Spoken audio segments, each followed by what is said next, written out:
Ланкеске лағнет. Жесірлері жылап жүр. Бұл қайғылы оқиға 2011 жылдың 12 қараша күні Таразда орын алған болатын. Мақсат Қариев есімді жихадшы бір өзі бірнеше ауыр қылмыс жасап, 7 бірдей адамның өмірін қиды.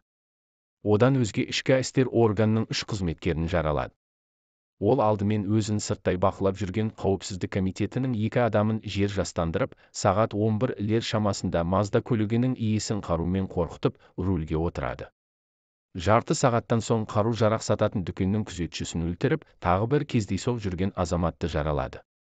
Дүкеннен қарумен қамданып алған соң үйіне бір келіп шығуды ұмытпаған. Артынан аңдып жүрген құқық қорғаушыларды сезген ол айласын асырып, тағы да 2 офицерді атып өлтіреді. Үйінен гранатомет алып, қала ортасына бағытталады. Жол жөнекей ВАЗ 21099 көлігінің иесін қарумен қорқытып, көлігін иемденеді. Бұл уақытта қаладағы құқық қорғаушылар аяғынан тік тұрған еді. Айт қызметкерлері Полат Аянкулов пен Жақсыбек Байсейітов жақын маңнан табылып, көлікті тоқтатқан. Бірақ жихадшы жігіт қару кезеніп, өзін тұтқындамақ болған азаматтарды аяусыз атып салады. ОХКТ мекемесіне келіп, қаруынан оқ жаудырады. Облыстық драма театрының маңынан оны ұстамақ болғанда тағы бір полицей жараланады. Сосын құқық қорғаушылардан қашып жүріп атты 2 полицейдің бәрін жаралайды. Ақыры сағат 1-лер шамасында жарылыс жасамақ болған оны полиция капитаны, взвод командирі Ғазиз Байтасов кеудесімен басып, талайларды ажал құрығынан сақтап қалды. Өз жанын осылайша құрбан еткен батырға елбасы үкімімен халық қаһарманы атағы берілді. Ал Жақсыбек Байсейітов пен Полат Аянқұлов жандарын құрбан қылған ерлігі үшін айы дәрежелі айбын орденімен марапатталғанды. Күн өткен сайын бұл оқиға біздің жадымыздағы жабылған бір парақшадай қалып барады. Ал өмір жалғасуда, қаза болған полицейлердің отбасы үшін де өмір жалғасуда. Олардың бүгінгі күні қалай тіршілік етіп жатқанын көріп білу үшін Таразға жол тарттық. Бүркіт экипажының қаза болған сержанттары Полат Аянкулов пен Жақсыбек Байсейітовтің жесірлері кейінгі өмірлерінің қалай өзгергені жайында баяндап беруге келісті. Жақсыбек Байсейітовтің жары Дамираны іздеп жұмысына Тараз облыстық ауруханасының зертханасына келдік. Меңгерушісімен таныстық, ол бірден әңгімелесе кетті. Ұжымда батырдың жары ретінде Дамираға деген құрметтің ерекше екенін айтты. Әкем де жұмыста қаза болған. Жылы жымиып тұрғанымен 3 жыл бұрынғы оқиға ол үшін кеше ғана болғандай ауыр екені көзінен көрініп тұрды. 27 жасар келіншектің тағдыры да талайлы, бұған дейін де жанына жақын адамынан айырылыпты. Менің әкем де органда қызмет етіп жүріп, жұмыста қаза тапты. Ол кезде жасым 9-да болатын, әкем отырған көлікте мас жүргізуші келіп соққан. Ең ауыр жарақатты әкем алыпты, қалғандары аман. Әкем мен күйеуімнің де ажалының себебі бір, бас сүйегі миының жемірілуі. Бұның өзі тектен тек емес, тағдырдың бұған жазған сынағы шығар деп ойлайды ол. 8 жылдың жүзінде ұжымдастары арасында жылы қарым-қатынас орнағанын айтты. Мені жұмысым мен балаларым ғана құтқаруда. Үйде отырып көз жасын көлдеткенше жұмыс деген дұрыс. Күн сайынғы қауырт тірлікте бәрін ұмытасың, қалың ойдан арыласың. Балаларымның болашағы алаңдатады, оларды аяқтарынан тек тұрғыза аламын ба? Университетте оқу жыл өткен сайын қымбаттап барады ғой. Әрине, күйеуімнің қызметтестері көмектесіп тұрады, жалғыз қалдырмайды, әрқашан олардың көмекке келетініне сенімдемін. Сонда да балаларды жалғыз өсіру ауыр. Жұмыс күні аяқталды да, Дамира балаларына асықты, біреуін мектептен, екіншісін балабақшадан уақытында алып кету керек. Балақайлар анасын көргенде күлімдеп сала береді. Міне, осылайша күніміз өтіп жатыр. Таң ата жұмысқа асығамыз, балаларды апарамын, жұмыстан соң алып қайтамын. Кешкі асымызды ішіп, жинақталып, ұйқыға кетеміз, сосын тағы да таң атады. Қазір бір-ақ мақсат бар, балаларды жеткізу. Қайта тұрмыс құру туралы ойламаймын да. Балаларым жылағанша, одан да менің жалғыз болғаным жақсы емес пе деп сабырмен әңгімесін жалғады Дамира. 3 жасар Нұржан әкесін көрген жоқ, ол әкесі қайғылы жағдайда қаза тапқан соң 4 айдан соң туылды. 12 қараша күні әлі есімде дейді, Дамира баласын бауырына қысып, күн сондай күңгірт болды. Тұман тек менің басыма келіп үйірілгендей еді. Барлық туысқандар үйге келді, телефонға да тыныштық жоқ. Барлығы күйеуімді сұрайды. Менің көңіліме күдік кірді, бірдеңе болған, бірақ соңына дейін жақсылықтан күдерімді үзгенім жоқ. Сосын аулада оның үлкен ағасының жылағанын естідім. Атып шықтым, барлығы жиналып қалыпты, менің жаныма шоғырлана кетті, көңіл айтып жатыр, мен есімнен танып қалдым. Біреудің бетімнен ұрғанынан есімді жиғандай болдым, көз алдым қарауытып тұр. Біраз үнсіздіктен соң Дамира ары қарай жалғап, ұлым туылғанда салмағы 5 келі болды. Көңіл бөлу керек, оның үстіне қызымды балабақшаға апару керек. Ойлануға шама келмеді, әбден қалжырап қалатынмын. Ұлымның әкесін көре алмағаны жаныма батады, ол тіпті ұл туылатынын да білген жоқ. Екінші перзентіміздің ұл болғанын қалады, мен қыз болса дедім. Ол өзінің анасына әзілдеп шағымданатын, Дамира қыз туғысы келеді, оны ұл тууға көндірші дейтін. Қаза тапқаннан соң бір аптадан кейін УДЗ-ға бардым, ондағылар ұл болады деді. Құттықтап жатыр, ал мен бәрібір сияқты отырмын, не істерімді білмедім, оның арманы өзі кеткен соң орындалды деп ойлап қоямын. Аулада бізді Бүркіт жедел тобының бұрынғы командирі Жандарбек Әлиев қарсы алды. Қаза болған 2 сержант оның қол астында қызмет еткен. Жандарбек Шабданбекұлы өзі мен қызметтестерінің 2 жесір әйелді, Дамира мен Миясарды моральдық тұрғыдан да, қаржылай да назарда тыс қалдырмайтынын айтады. Қайғылы оқиғадан соң бастығым шақырып алып, сенің қанша балаң бар? деп сұрады. Мен 2 баламның барын айттым. Ал ол мені түзетіп, енді сенің 6 балаң бар. Жақсыбек пен Палаттың балаларын да ұмытпа.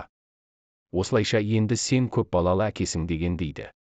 Міне, осылайша күніміз өтіп жатыр, таң ата жұмысқа асығамыз, балаларды апарамын, жұмыстан соң алып қайтамын, кешкі асымызды ішіп, жинақталып, ұйқыға кетеміз, сосын тағы да таң атады. Қазір бір-ақ мақсат бар, балаларды жеткізу. Қайта тұрмыс құру туралы ойламаймын да. Балаларым жылағанша, одан да менің жалғыз болғаным жақсы емес пе деп сабырмен әңгімесін жалғады Дамира. 3 жасар Нұржан әкесін көрген жоқ, ол әкесі қайғылы жағдайда қаза тапқан соң 4 айдан соң туылды.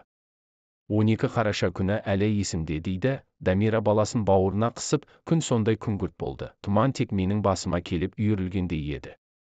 Барлық туысқандар үйге келді, телефонға да тыныштық жоқ, барлығы күйеуімді сұрайды, менің көңіліме күдік кірді, бірдеңе болған. Бірақ соңына дейін жақсылықтан күдерімді үзгенім жоқ. Сосын аулада оның үлкен ағасының жылағанын естідім. Атып шықтым, барлығы жиналып қалыпты, менің жаныма шоғырлана кетті, көңіл айтып жатыр, мен есімнен танып қалдым.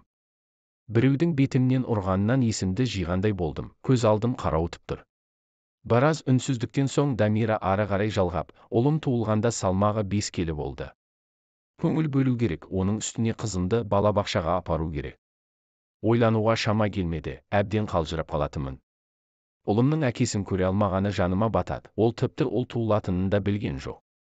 Екінші перзентіміздің ұл болғанын қалады, мен қыз болса дедім.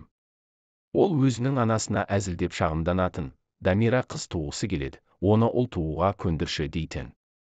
Қаза тапқаннан соң бір аптадан кейін УДЗ-ға бардым, ондағылар ұл болады деді. Құттықтап жатыр, ал мен бәрібір сияқты отырмын, не істерімді білмедім, оның арманы өзі кеткен соң орындалды деп ойлап қоямын.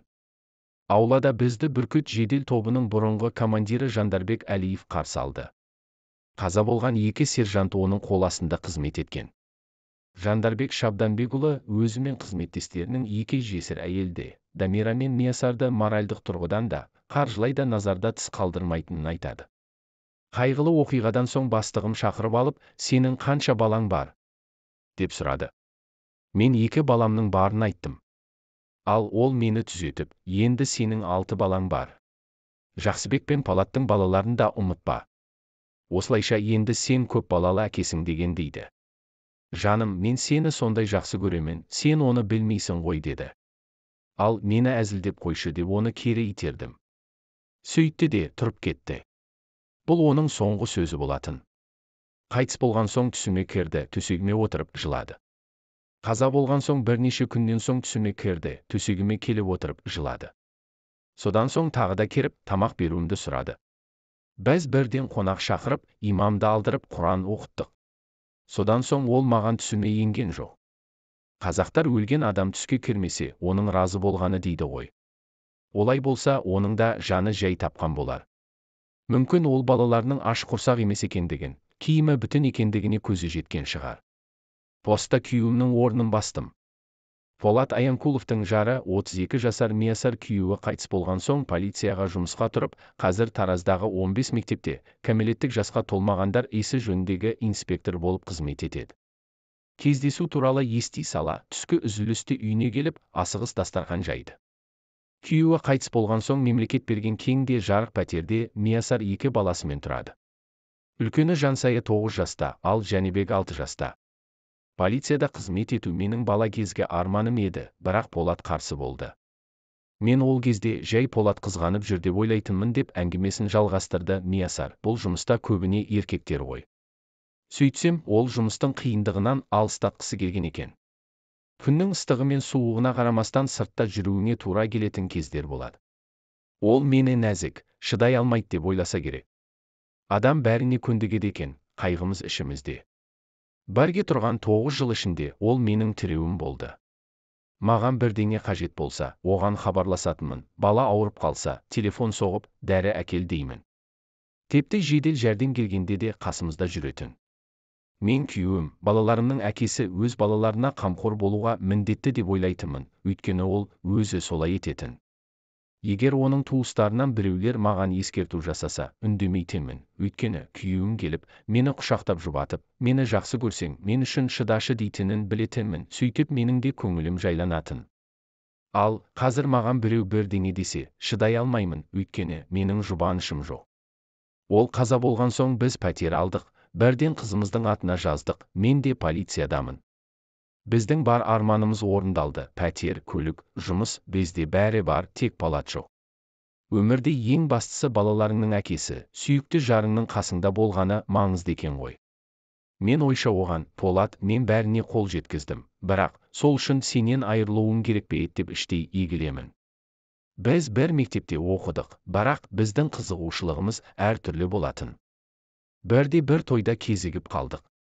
Әңгімелестік, оны басында шынайы қабылдамадым, қалжыңдап, сен қызғұмарсың, бірде анаумен, енді бірде екіншісімен қыдырасың дедім. Сосын бәрі бір араласа бастадық.